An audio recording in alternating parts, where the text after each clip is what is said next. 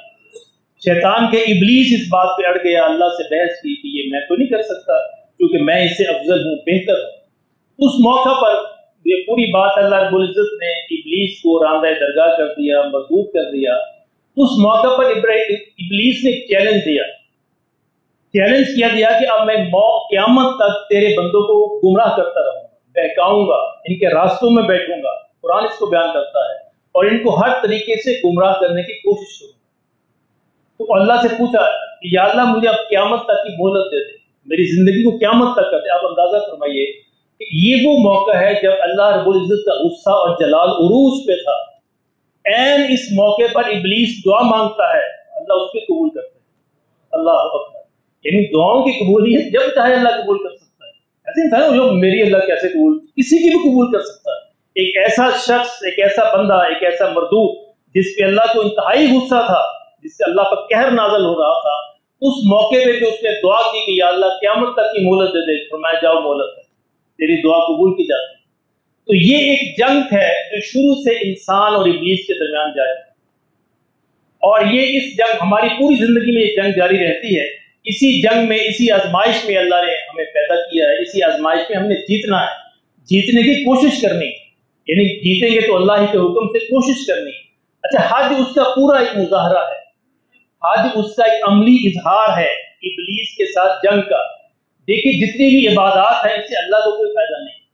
یہ اصل میں علامتی اظہار ہوتا ہے, سمبولک ایکسپریشن ہوتا ہے ہماری محبت کا, ہماری اطاعت کا, ہماری پرستش کا, جو ہم اللہ کے حضور کرتے ہیں. اب دیکھیے جھنڈا کیا ہوتا ہے, جھنڈا ایک کپڑا ہے نا, کپڑا.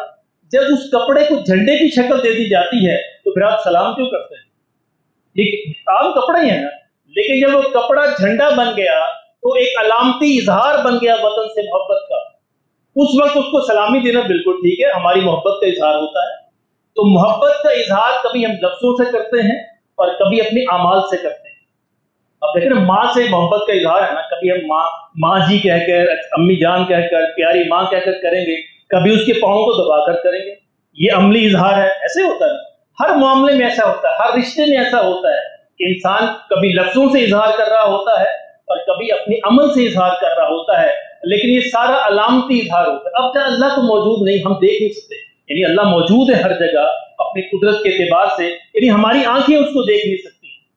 جس ہم کیسے کریں, ہم اللہ سے محبت کا اظہار کیسے کریں؟ تو یہ نماز میں ہم کچھ لفظوں سے کرتے ہیں اور کچھ جھک کے کرتے ہیں, یا جیسے بالکل ایسے جیسے ہم اللہ کے جو پاؤں میں ہم نے سجدہ کر دیا, یعنی گویا کہ, یعنی ایک مثال ہے, گویا کہ اللہ کے پاؤں میں ہم نے سجدہ کر دیا.